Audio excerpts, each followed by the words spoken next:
Class 11 semester 1 এর বীজগাণিতিক 4 নম্বর যে চ্যাপ্টার আছে জটিল সংখ্যা বা কমপ্লেক্স নাম্বার। তো সেই কমপ্লেক্স নাম্বারের যে বেসিক কনসেপ্ট এবং যে অঙ্ক করার জন্য যে প্রসিডিওরগুলো লাগে সেটি আমার আগের ভিডিওতে দিয়েছিলাম। তো সেই ভিডিওটি যারা এখনও দেখে উঠতে পারো না তারা অবশ্যই দেখে নেবে, কারণ বেসিক কনসেপ্ট না জানলে এক্সারসাইজের অঙ্ক করে উঠতে পারবে না বা অঙ্কগুলো বুঝতেও পারবে না।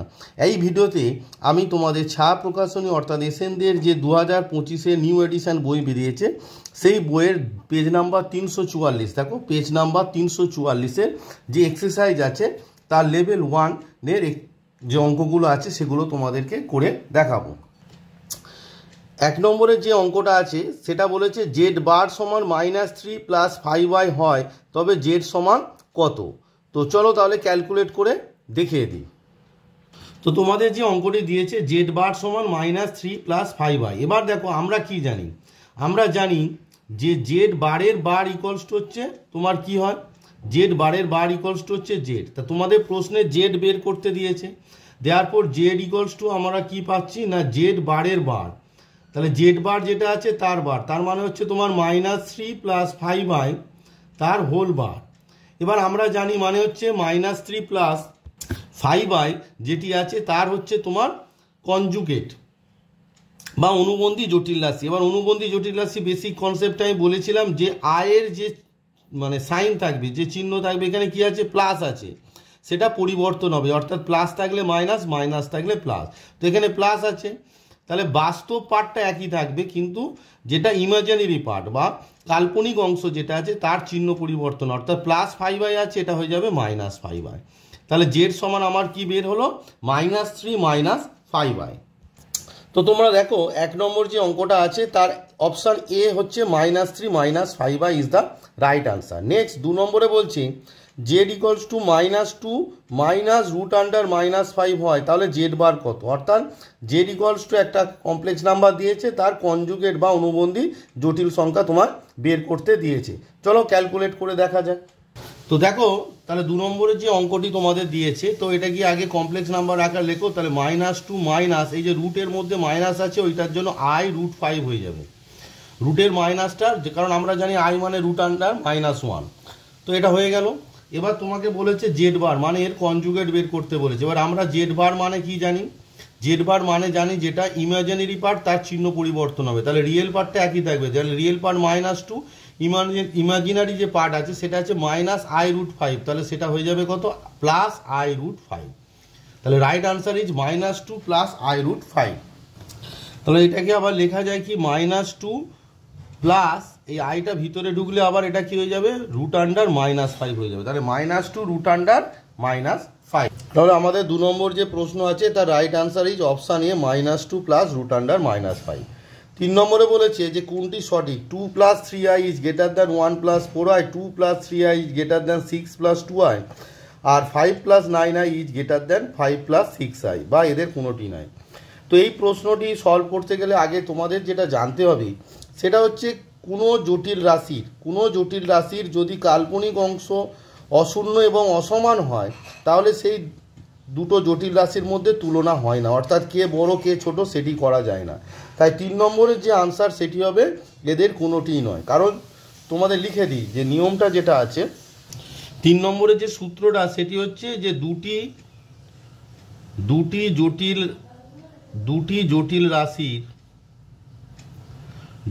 জটিল রাশির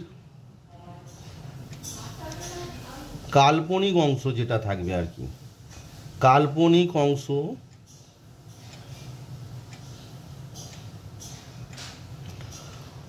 অশূন্য, অর্থাৎ শূন্য নয়, অশূন্য এবং, কারণ শূন্য হলে তো সেটা বাস্তব হয়ে যাবে না, কাল্পনিক অংশ অশূন্য এবং অভিন্ন হলে,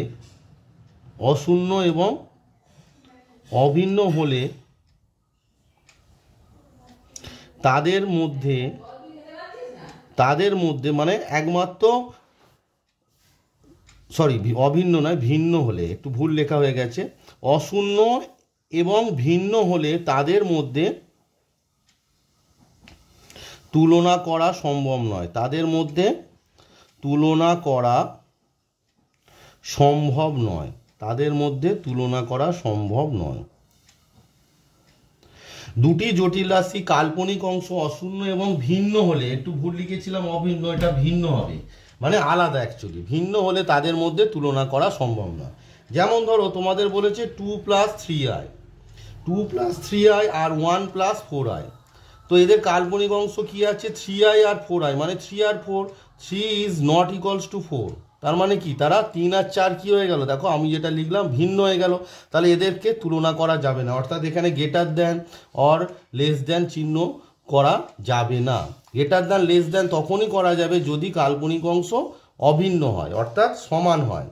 ভিন্ন অর্থাৎ আলাদা হলে তোমার তাদের জটিল রাশির মধ্যে তুলনা করা সম্ভব নয়। তাহলে অপশান এও হবে না।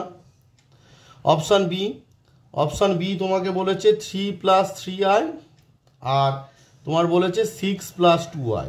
লক্ষ্য করে দেখো কাল্পনিক অংশে কত আছে? 3 আর 2 আছে, তা 3 আর 2 ইজ অসমান, মানে ভিন্ন, আলাদা, তাই না? ভিন্ন তো আলাদা, তাহলে এদেরও তুলনা করা সম্ভব নয়। অপশান সি তোমাকে বলেছে 5 + 9i আর 5 + 6i। তো কাল্পনিক অংশে কি আছে দেখো? 9 আর 6, obviously 9 is not equals to 6, মানে তারা 9 আর 6 আলাদা বা ভিন্ন, তাহলে এদের মধ্যেও তুলনা করা সম্ভব নয়। তো right answer is option D, যে এদের কোনোটিই নয়। তাহলে আমি তোমাদেরকে বুঝিয়ে দিলাম যে 3 নম্বর যে অঙ্কটি আছে, যেহেতু তাদের ইমাজিনারি পার্ট অর্থাৎ কাল্পনিক অংশটি প্রত্যেকটার আলাদা, তাই তাদের তুলনা করা যাবে না। তাই right answer is option D, এদের কোনোটি নয়। জটিল রাশি বা জটিল সংখ্যার মধ্যে তুলনা তখনই সম্ভব যদি কাল্পনিক অংশটি সমান হয়, অর্থাৎ অভিন্ন হয়। ভিন্ন অর্থাৎ আলাদা হলে তাদের মধ্যে তুলনা করা সম্ভব নয়। 4 নম্বরে বলেছে 1 + √−8 জটিল সংখ্যার মডিউলাস কত হবে? তো এটি ক্যালকুলেট করে দেখতে হবে যে কত হয়। চলো তাহলে ক্যালকুলেশন করে দেখা যায়। যে 4 নম্বর অঙ্ক আছে 1 + √−8 জটিল সংখ্যার মডিউলাস। 4 নম্বর অঙ্কে বলেছে 1 + √−8 এর মডিউলাস। তো মডিউলাসের চিহ্ন আমি দিয়ে দিলাম যে এটা মডিউলাসের চিহ্ন, এটি বের করতে দিয়েছে। তো দেখো আমি বারবার আমার যে বেসিক কনসেপ্টের থিওরি ছিল সেখানে যে কোনো অ্যাপ্লিকেশান করতে গেলে, অর্থাৎ মডিউলাস বা অ্যামপ্লিটিউড করতে গেলে সব সময় জটিল রাশি যেটা থাকবে সেটাকে a + ib আকারে লিখতে হবে। অর্থাৎ real part plus i into B, অর্থাৎ কাল্পনিক অংশ, রিয়েল পার্ট এবং ইমাজিনারি পার্ট এইভাবে লিখতে হবে। তো এটি যেটা আছে তোমাকে তাহলে কি লিখবো? এটা 1 প্লাস এই √−8 মানে হচ্ছে i √8। এই মাইনাসের জন্য √−এর জন্য i চলে এলো। তাহলে দেখো এটা হচ্ছে a + ib, এবং তাহলে আমরা যে জানি যে mod of a + ib সমান কি? √a² প্লাস b², অর্থাৎ বাস্তব অংশের স্কোয়ার প্লাস কাল্পনিক অংশের স্কোয়ার। তাহলে এটা কত হবে? √, বেসিক কনসেপ্টে বলা আছে, তোমরা অবশ্যই সেটা ভালো করে খাতায় লিখে তৈরি করবে, তাহলে অঙ্কগুলো বুঝতে সুবিধা হবে। কারণ বারবার অঙ্কের মিডিলে তো আর সূত্রগুলো বলা যায় না, তাই তোমরা খাতায় লিখে সেগুলো তৈরি করবে, তাহলে অঙ্কটা ইজিলি বুঝতে পারবে। তো দেখো mod of 1 + i √8 আছে, তো এখানে রিয়েল পার্ট কত আছে? 1, তাহলে 1²। ইমাজিনারি পার্ট কত আছে? √8 তার হোল স্কোয়ার। তাহলে দেখো √1 মানে কত? 1, আর √8 তার হোল স্কোয়ার মানে কত হবে? 8 হবে। তাহলে √1 + 8 মানে 9, আর √9 মানে কত? 3। তো রাইট আনসার ইজ 4 নম্বরে 3। তো দেখো তাহলে তোমাদের 4 নম্বর যে অঙ্কটা দিয়েছিল 1 + √−8 জটিল সংখ্যার মডিউলাস কত? Right answer is 3, option C 3 right answer. 5 নম্বরে বলেছে জেড জটিল সংখ্যার মডিউলাস 3 এবং অ্যামপ্লিটিউড -π/4 হলে জেড এর মডিউলাস অ্যামপ্লিটিউড আকার হবে কি? সেটা তোমাকে 5 নম্বর অঙ্কে চেয়েছে। তো চলো তোমাদেরকে দেখাই অ্যাকচুয়ালি মডিউলাস অ্যামপ্লিটিউড আকারটা কি, সেটি আমার যে বেসিক কনসেপ্ট আছে সেখানে আমি বলে দিয়েছিলাম। এবার তোমার এখানে দিয়েছে মডিউলাস অফ জেড = 3 আর অ্যামপ্লিটিউড অফ জেড = -π/4। তাহলে জেড জটিল রাশির মডিউলাস অ্যামপ্লিটিউড আকার কি হবে তোমাদেরকে ডিটেলসে দেখায়। 5 নম্বর যে অঙ্কটা, তাহলে তোমাদের বলেছে যে জেড একটা জটিল সংখ্যা যার মডিউলাস 3, তাহলে mod of z = কত আছে? 3। আর বলেছে অ্যামপ্লিটিউড জেড মানে amp of z = তোমার কত বলেছে? -π/4। এবার বলেছে জেড জটিল রাশির মডিউলাস অ্যামপ্লিটিউড আকার কি হবে। তোমরা যখন ভিডিওটি দেখবে অবশ্যই সামনে বইটা এসেন্ডের যে বই নিউ এডিশন 2025-এর সেই বইটা সামনে রাখবে, তাহলে কী হবে বুঝতে সুবিধা হবে, এবং বেসিক কনসেপ্ট যে খাতায় লিখেছো সেই কনসেপ্টটাও সামনে রাখবে, যদি কোনো কনসেপ্ট বুঝতে অসুবিধা হয় তাহলে সেখান থেকে দেখে নেবে। তো এটা আছে মড জেড সমান 3, অ্যাম্পলিটিউড অফ জেড সমান -π/4। তাহলে তোমাকে বলেছে জেড জটিল রাশির মডিউলাস অ্যাম্পলিটিউড আকার, তাহলে জেডের মডিউলাস অ্যাম্পলিটিউড আকারটা কি সেটা বেসিক কনসেপ্টে বলা আছে, তবু আমি আরেকবার বলে দেবো। মডিউলাস অ্যাম্পলিটিউড আকার, মডুলাস অ্যাম্পলিটিউড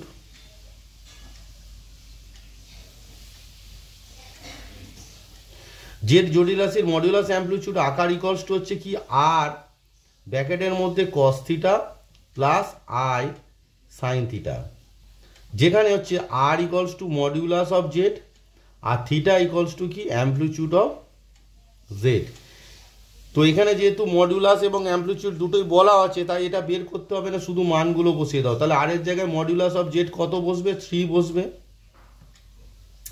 cos থিটার জায়গায় কত বসবে? -π/4 বসবে, প্লাস আই সাইন থিটার জায়গায় কত বসবে? -π/4। তো ত্রিকোণমিতির যে চ্যাপ্টার আমি করেছিলাম সংযুক্ত কোণের ত্রিকোণমিতিক অনুপাত, সেখানে আমি বলেছিলাম যে কসের ভিতরে মাইনাস থাকলে সেটা প্লাস হয়ে যায়, মানে cos অফ -θ সমান cos থিটা, তাহলে এটা হয়ে যাবে cos π/4। আর সাইনের ভিতরে মাইনাস থাকলে সাইন -θ হচ্ছে -sin θ, তাই প্লাসটা মাইনাস হয়ে গেল আই সাইন π/4। এটা আমার চ্যানেলে আছে যে চ্যাপ্টারটা ত্রিকোণমিতি সংযুক্ত কোণের ত্রিকোণমিতিক অনুপাত, সেখানে আমি বুঝেছি, তাই এখানে আর অত ডিটেলসে যাচ্ছি না। যে cos অফ -θ সমান cos θ, সাইন অফ -θ সমান -sin θ। তো এখানে আবার যেন cos π/4 মানে হচ্ছে 1/√2 আর সাইন π/4 মানে 1/√2 বসিয়ে দিও না, কারণ মডিউলাস অ্যাম্পলিটিউড আকারটাই হচ্ছে আর cos θ প্লাস আই সাইন θ এই আকারে রাখা। তাহলে এটি তোমার হচ্ছে মডিউলাস অ্যাম্পলিটিউড আকার। তাহলে মডিউলাস অ্যাম্পলিটিউড আকার কি হলো? 3 ইন্টু ব্র্যাকেটের মধ্যে cos π/4 plus 3 into cos π/4 minus i sine π/4, 3 into cos π/4 minus i sine π/4। চলো তাহলে অপশনে দেখা যাক কোন অপশনে এটি আছে। তো দেখো 5 নম্বর যে অঙ্কটি ছিল তার option C 3 into cos π/4 minus i sine π/4 is the right answer. তাহলে 5-এর অঙ্কের right answer is option C 3 into cos π/4 minus i sine π/4। তো দেখো 6 নম্বরে বলেছে জেড ইকুয়ালস টু -2 জটিল সংখ্যার অ্যাম্পলিটিউড। তো জেড ইকুয়ালস টু -2 মানে হচ্ছে বিন্দুটা কত হচ্ছে তোমার? বিন্দুটা হচ্ছে -2,0, অর্থাৎ তোমার ঋণাত্মক বাস্তব অক্ষের উপর অবস্থিত। ঋণাত্মক বাস্তব অক্ষের উপর অবস্থিত হলে আমরা জানি যে অ্যাম্পলিটিউডের মান কত হয় না পাই হয়। ওইটি আমার যে বেসিক কনসেপ্টের যে ভিডিও আছে সেই ভিডিওতে আমি বলেছিলাম যে যদি ঋণাত্মক বাস্তব অক্ষের উপর হয় তখন তোমার অ্যাম্পলিটিউডের মান কত হয় না পাই হয়, সেটি তোমাদের আরেকবার দেখিয়ে দিচ্ছি। তো দেখো এই হচ্ছে তোমাদের কমপ্লেক্স প্লেন। তো কমপ্লেক্স প্লেনে এটা হচ্ছে এক্স ও এক্স প্রাইম হচ্ছে বাস্তব অক্ষ, আর ওয়াই ও ওয়াই প্রাইম হচ্ছে তোমার কাল্পনিক অক্ষ। এবার বাস্তব অক্ষের উপর ধনাত্মক বাস্তব অক্ষের উপর থাকলে থিটার মান কত হবে না 0 হবে, আর ঋণাত্মক বাস্তব অক্ষের উপর থাকলে থিটা মান হচ্ছে এখানে অ্যাম্পলিটিউড কত হবে পাই হবে। ধনাত্মক কাল্পনিক অক্ষের উপর থাকলে তোমার অ্যাম্পলিটিউড থিটা মানে অ্যাম্পলিটিউড কত হবে π/2 হবে, আর ঋণাত্মক কাল্পনিক অক্ষের উপর থাকলে থিটা ইকুয়ালস টু কত হবে -π/2। এই হচ্ছে তোমাদের সূত্র। আমি যেটি সহজে বুঝিয়েছিলাম তোমাদের যে অ্যাম্পলিটিউড কীভাবে বের করতে হয় সেটি বেসিক কনসেপ্টের ভিডিওতে বলেছি, সেখানে একটু ভালো করে দেখে নাও। এখানে শর্টে বলে দিলাম যে ধনাত্মক বাস্তব অক্ষের উপর থাকলে থিটা অর্থাৎ অ্যাম্পলিটিউড 0 হবে, ঋণাত্মক বাস্তব অক্ষের উপর থাকলে থিটা অর্থাৎ অ্যাম্পলিটিউড কত হবে পাই হবে, আর ধনাত্মক কাল্পনিক অক্ষের উপর থাকলে থিটা অর্থাৎ অ্যাম্পলিটিউড π/2 হবে, আর ঋণাত্মক কাল্পনিক অক্ষের উপর থাকলে অ্যাম্পলিটিউড কত হবে -π/2। আর আমরা জানি অ্যাম্পলিটিউডের মুখ্য মান কি -π less than amplitude of z. ধরো যে কোনো জটিল রাশির amplitude of z less than equals to pi. এই হচ্ছে তোমাদের সূত্র। তাই মুখে মুখে এটা অঙ্কটির আনসার আমরা পেয়ে গেলাম, কারণ তোমার দিয়েছে কি তোমার অঙ্কটা দিয়েছে জেড ইকুয়ালস টু -2। তো জেড ইকুয়ালস টু -2 মানে বিন্দুটা কত হচ্ছে -2। এটা যদি আই ইন্টু 0 আছে অ্যাকচুয়ালি এখানে জেড ইকুয়ালস টু -2 মানে -2 প্লাস i0, তার মানে -2,0। এবার -2,0 বিন্দুটি কোথায় আছে তোমার আছে তোমার ঋণাত্মক বাস্তব অক্ষের উপর, তাহলে অ্যাম্পলিটিউড অফ জেড কত হবে না তোমার পাই হবে, তাহলে রাইট আনসার ইজ পাই। তো 6 নম্বর যে অঙ্কটি আছে তার অপশান নিয়ে দেখো তোমার পাই। 7 নম্বরে বলেছে জেড ইকলস টু 3i জটিল সংখ্যার আর্গুমেন্ট। তো জেড ইকলস টু 3i দেখো এক্ষুনি যেটা আমি বোঝালাম যে এটি কোন অক্ষের উপর আছে সেটি তুমি দেখো। তো দেখো তোমার যে 7 নম্বরে যে অঙ্কটি আছে তোমায় বলেছে জেড ইকলস টু কত 3i, তো এটাকে a প্লাস আই বি আকারে লিখলে কত হবে 0 প্লাস আই ইন্টু 3, তাহলে বিন্দুটা আমার কি দাঁড়াচ্ছে 0,3। এবার 0,3 বিন্দু কোথায় আছে না ধনাত্মক কাল্পনিক অক্ষের উপর হবে 0,3, তার মানে তার অ্যাম্পলিটিউড অফ জেড কত হবে π/2। তার মানে এখানে আমার কি লিখবো যে amplitude of Z equals two কত হবে না তোমার π/2। তাহলে আমাদের 7 নম্বর যে অঙ্ক তার right answer is option b π/2। এবার 8 নম্বরে বলেছে যদি এক্স ওয়াই বাস্তব এবং এক্স প্লাস আই ওয়াই 0 হয়, তবে দেখো এক্স প্লাস আই ওয়াই 0 মানে এক্সও 0 ওয়াইও 0, অর্থাৎ right answer is option D. 9 নম্বরে বলেছে 1/i এর অ্যাম্পলিটিউড কত হবে। তো 1/iটাকে আগে আমাকে এ প্লাস আই বি আকারে লিখতে হবে, তবে তো আমি তার অ্যাম্পলিটিউড কী হবে সেটা বুঝতে পারবো। তাহলে চলো সেটিকে আমরা তোমার 1/iটাকে এ প্লাস আই বি আকারে লিখে দেখি যে কি হয়। তাহলে দেখো তোমাদের 9 নম্বর যে অঙ্কটা বলেছে যে 9 নম্বরে তাহলে তুমি ধরে নাও যে জেড ইকুয়ালস টু 1/i। তাই এটা দেখো করনিরসন করে দাও, তাহলে উপর নিচে আই দিয়ে গুণ করলে নিচে কত হয়ে যাবে আই স্কোয়ার হয়ে যাবে, যে 1/i, 1-এর সঙ্গে আই গুণ করলে আই আর নিচেরটা আই স্কোয়ার। এবার আমরা জানি আই স্কোয়ার মানে কত, আই স্কোয়ার মানে হচ্ছে -1, তাহলে আমার কি দাঁড়ালো এটি দাঁড়ালো তোমার -i।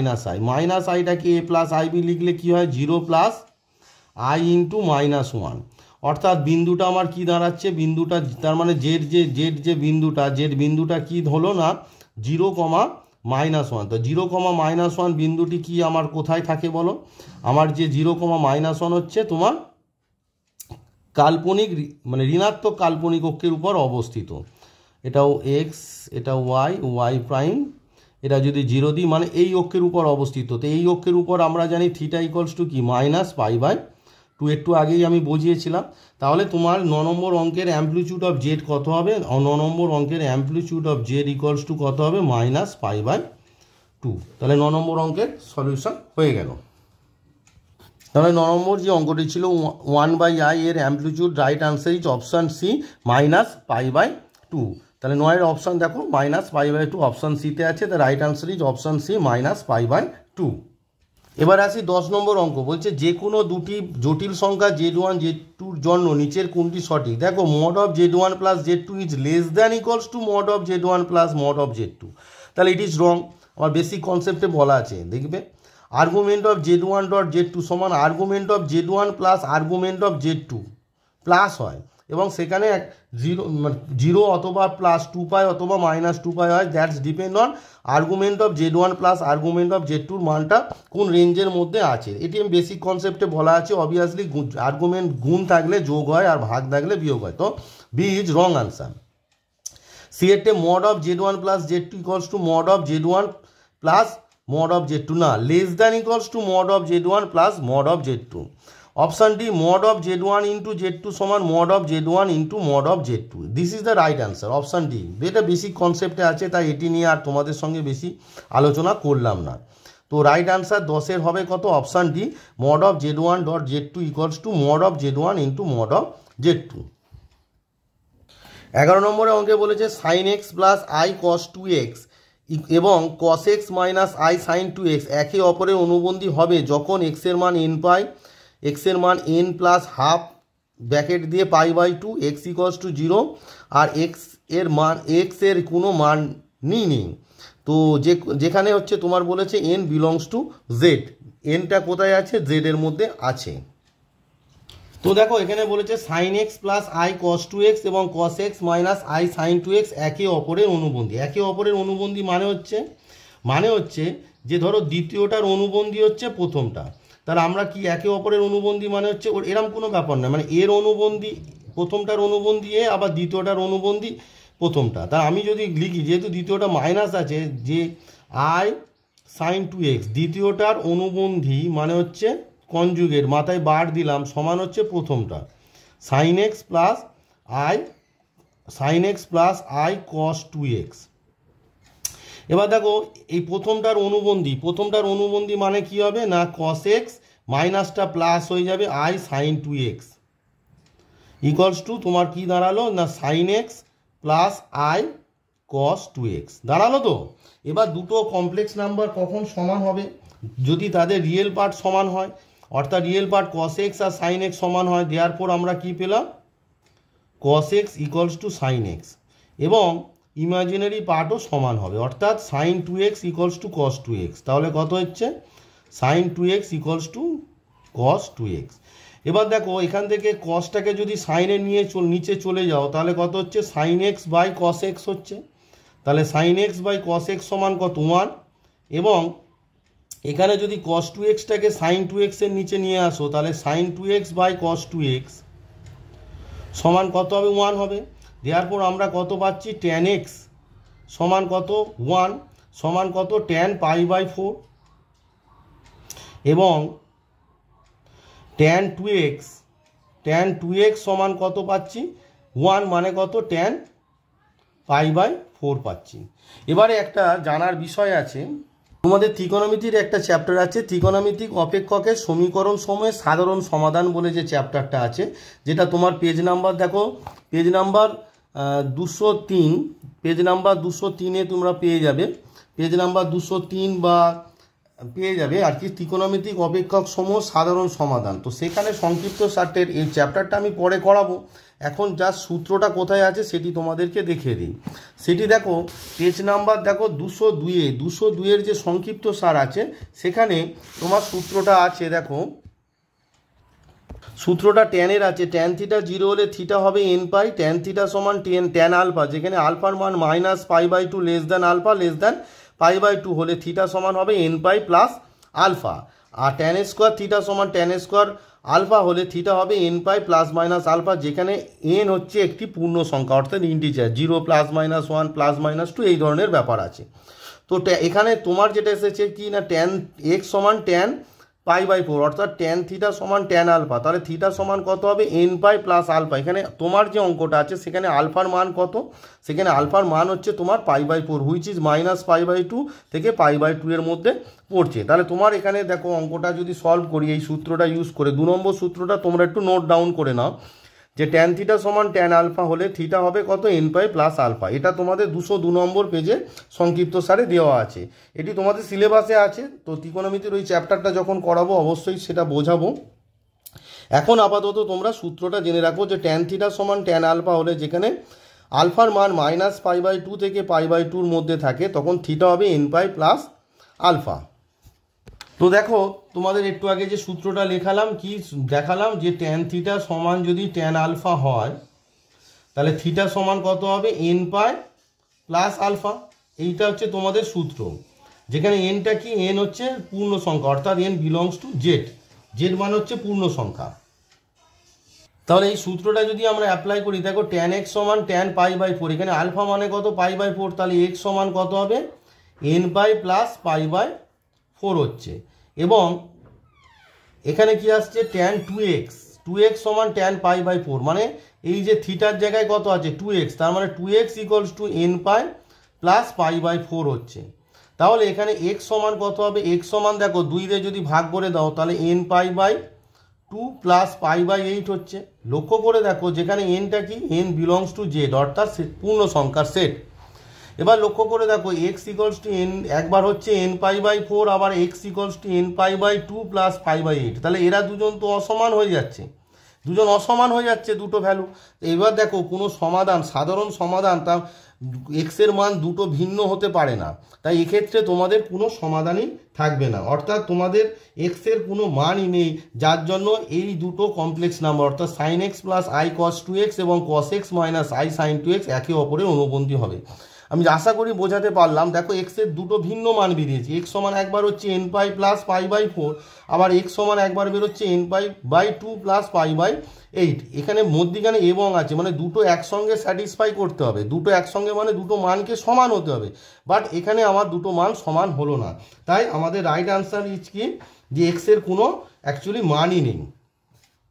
তাহলে দেখো 11 নম্বর যে অঙ্কটি ছিল sine x plus I cos two x এবং cos x minus i sine two x একে অপরের অনুবন্ধী হবে, এক্ষেত্রে right answer is option d, এক্সের কোনো মানই নেই। এবারে তোমাদের 12 নম্বরে বলেছে i equals to root under -1 হলে নিচের কোনটি 1 plus i square plus i cube plus i to the power 4 এর মান হবে। তো এটি তোমাকে ক্যালকুলেট করে দেখতে হবে, কারণ আমরা জানি আই স্কোয়ার সমান -1, সেইভাবে আমরা এইটা 1 plus i square plus i cube plus i to the power 4 এটি ক্যালকুলেট করে দেখবো এর মান কত আসে।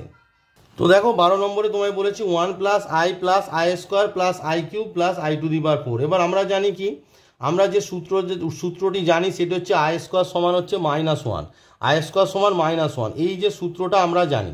তাহলে সবাইকে আই স্কোয়ারের আকারে ফেলতে হবে। তাহলে 1 প্লাস আই, এই যে আই স্কোয়ার মানে -1, তাহলে এটা -1 হয়ে গেল, প্লাস আই কিউবটাকে আমরা লিখবো আই স্কোয়ার ইন্টু আই লিখতে পারি।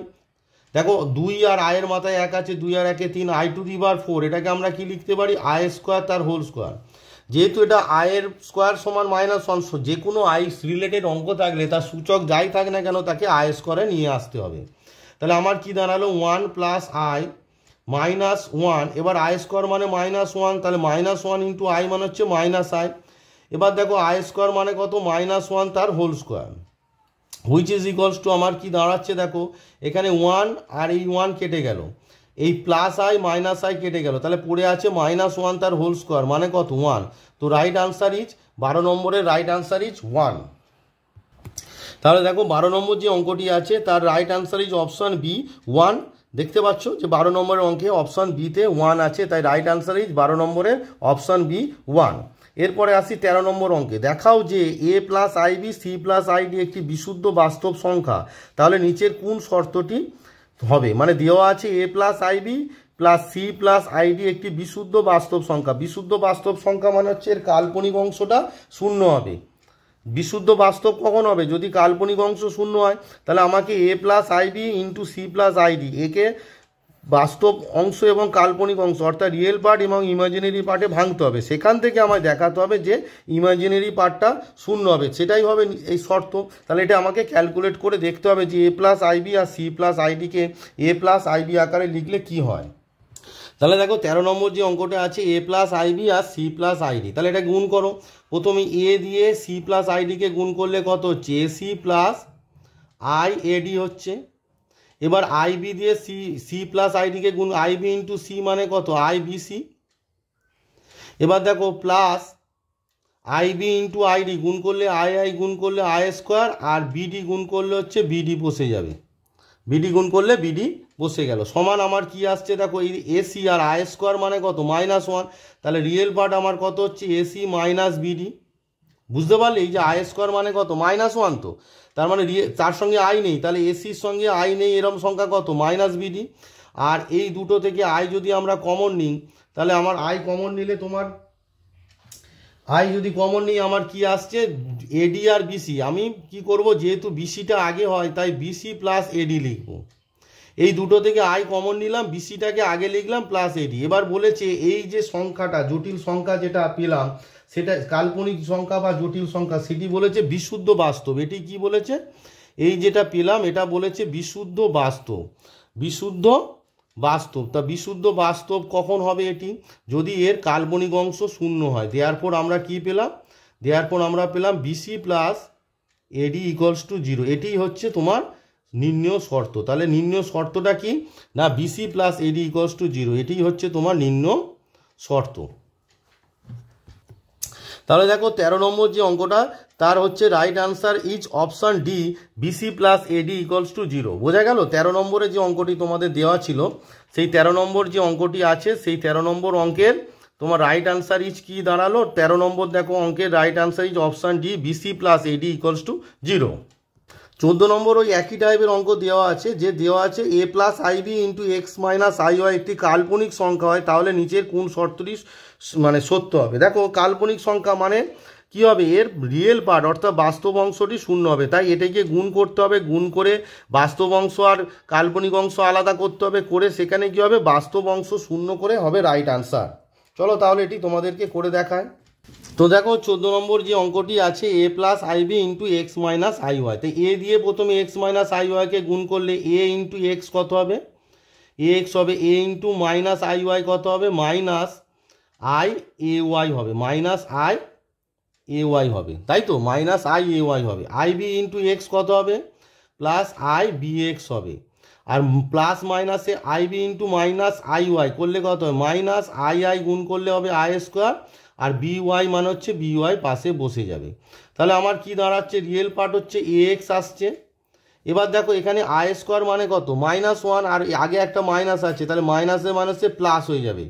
আই স্কোয়ার মানে -1 আর এই মাইনাস প্লাস হয়ে গেল, তাহলে এখানে কত হবে, প্লাস বি ওয়াই। তাহলে x plus B y plus i common নাও, নিলে কত হচ্ছে, এখানে দেখো এই দুটো থেকে আই কমন নিলে তোমার হচ্ছে B x plus A Y. এবার এটি কি বলেছে, এটিকে তোমায় বলেছে একটি কাল্পনিক সংখ্যা, দিস ইজ অ্যান কাল্পনিক সংখ্যা।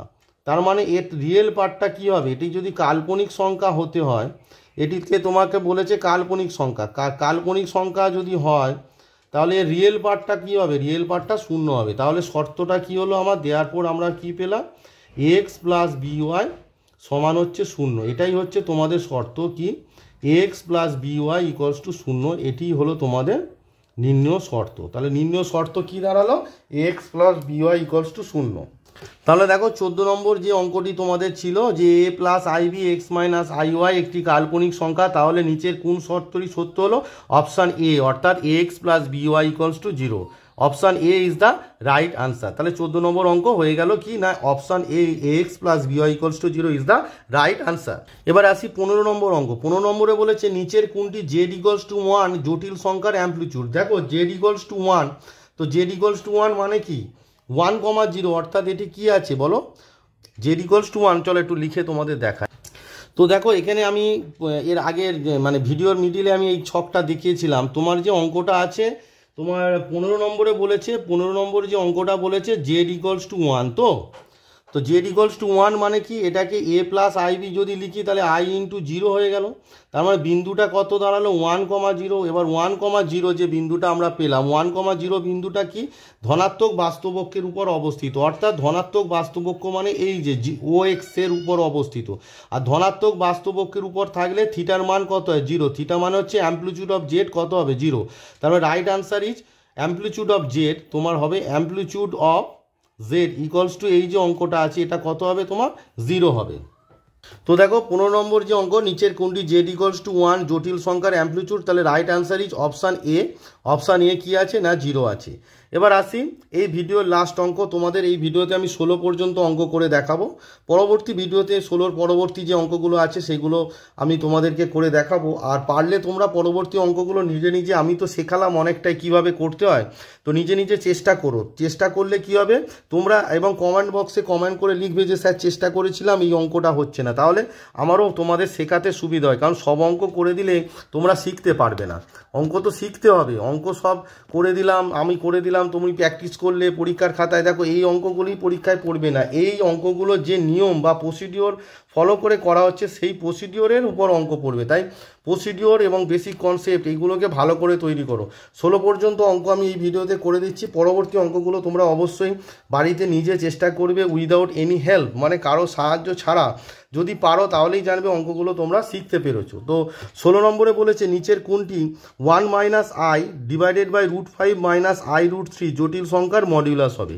তো এটি ক্যালকুলেট করে দেখা যাক। যখনই কোনো অপারেশন করবে সবসময় জেড ইকুয়ালস টু ধরে নেবে, অর্থাৎ Z equals to 1 minus I by √5 minus i√3 এরকম ধরে নেবে। চলো ক্যালকুলেট করে দেখা যাক।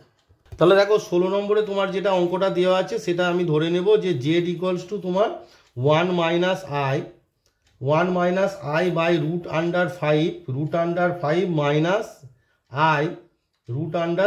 এই অঙ্কটা তোমাদের আছে। তো দেখো দেওয়ার পর তোমার mod Z modulus of Z, আমরা কি জানি ভাগের সময় মডিউলাস ভেঙে যায়।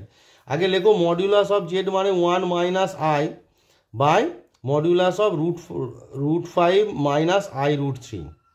এবার এখানে যে সূত্রটা কাজে লাগবে দেখো সেটি হচ্ছে mod of z1 by z2 সমান আমরা জানি mod of z1 by mod of z2, এই সূত্রটা আমরা জানি। তো এটা ইউজ করবো। দেখো উপরে একটা আছে তাহলে এটা হচ্ছে z1 আর নিচে যেটা আছে সেটাকে আমরা Z2 ভাববো। দেয়ারফর আমার মড জেড ইকুয়ালস টু কী আসছে, মড অফ এই 1 মাইনাস আইটাকে আমরা লিখব 1 প্লাস আই ইন্টু মাইনাস 1, কারণ এ প্লাস আইবি আকারে সবসময় লিখতে হবে মডিউলাস বা অ্যাম্প্লিটিউড বের করতে গেলে। আর এখানে হবে mod of √5 plus I into minus √3। এবার দেখো উপরের মডিউলাসটা কী হবে, √ বাস্তব অংশের স্কোয়ার প্লাস কাল্পনিক অংশের স্কোয়ার। নিচেরটাও তাই হবে, √ কী হবে বলো, √ বাস্তব অংশ কত √5 তার স্কোয়ার প্লাস কাল্পনিক অংশ কত আছে মাইনাস √3 তার স্কোয়ার। তো দেখো আমার অ্যাকচুয়ালি কি আসছে, উপরে আসছে দেখো 1 স্কোয়ার 1 স্কোয়ার 1, তাহলে 1 প্লাস 1 বাই নিচে কত আসছে √5 স্কোয়ার করলে 5 আর 3 স্কোয়ার করলে 3। তার মানে আমার কি এলো অ্যাকচুয়ালি √1 প্লাস 1 মানে কত √2, আর √5 প্লাস 3 মানে কত √8, তাই তো। তো দেখো √8 মানে কি √2 বাই √8টাকে আমরা কি লিখতে পারি 2 × 4 লিখতে পারি। 4টা রুটের বাইরে গেলে কি হবে, 4টা রুটের বাইরে গেলে 2 হয়ে যাবে, আর এই √2টা পড়ে থাকবে, এই 2টা √2 আকারে পড়ে থাকলো, 4টা রুটের বাইরে গিয়ে 2 হয়ে গেল, তাহলে √2 কেটে গেল equals to half. So modulus of Z আমার কি পেলাম, দেওয়ার আমরা পেলাম modulus of Z equals two কত না হাফ পেলাম। খুব ইজিলি দেখো মডিউলাসের যে প্রপার্টি আছে modulus of Z1 by Z2 সমান mod Z1 by mod Z2, এই সূত্রটা অ্যাপ্লাই করে আমরা সহজেই 16 নম্বর অঙ্কের মডিউলাসের মান পেয়ে গেলাম। তো দেখি এবার অপশান 16 আমাদের যে অঙ্ক আছে তার অপশানে কোন অপশানে হাফ আছে। তো 16 নম্বর যে অঙ্কটা দেখো, 16 নম্বর অঙ্কের অপশান সি কত আছে, হাফ আছে, দেখো ইজ দ্য রাইট আনসার। তাহলে এই ভিডিওতে আমি তোমাদের 16 পর্যন্ত অঙ্ক করে দিলাম। বেসিক কনসেপ্ট ভালো করে বোঝো, খাতায় লিখে নোট ডাউন করো, এবং এই বেসিক কনসেপ্ট দেখো ভালো করে জানলেই যে কোনো অঙ্ক দেখো খুব ইজিলি করে ফেলতে পারছো। তো তোমরা এবছর যারা মাধ্যমিক দিয়েছো তারা বুঝতেই পেরেছো যে প্রশ্নর প্যাটার্ন হচ্ছে, তোমার নিয়মগুলো জানা থাকবে, অঙ্ক কিন্তু জানা থাকবে না। তাই তোমরা এখন থেকে নিজেদেরকে তৈরি করো কিভাবে নিজেরা অঙ্ক করে উঠতে পারো। তা আমি জাস্ট একটা তোমাদেরকে প্রসিডিওর শেখালাম, তো এই প্রসিডিওরে সব রকম অঙ্কই প্রায় করে দিলাম। 16 নম্বর অঙ্ক করালাম মানে প্রায় সব সূত্রই অ্যাপ্লিকেবল হয়ে গেল। তো এই সূত্র বা প্রসিডিওরকে ফলো করে তোমরা পরবর্তী অঙ্কগুলো চেষ্টা করবে। আগে আমি যে অঙ্কগুলো করালাম সেগুলো বুঝে খাতায় নোট ডাউন করবে, কারণ খাতা ছাড়া অঙ্ক, খাতায় না লিখলে অঙ্ক বোঝা যায় না। আর এই ভিডিওটা দেখার সময় অবশ্যই তোমরা বই পাশে রাখবে। এটি ছায়া প্রকাশনী 2025-এর যে বই আছে এসএনদের, সেই 2025-এর বইয়ের পেজ নাম্বার 344-এর অঙ্ক তোমাদেরকে করে দেখালাম। পরবর্তী ভিডিওতে আমি এর পরবর্তী যে অঙ্কগুলো আছে সেগুলো করে দেখাবো।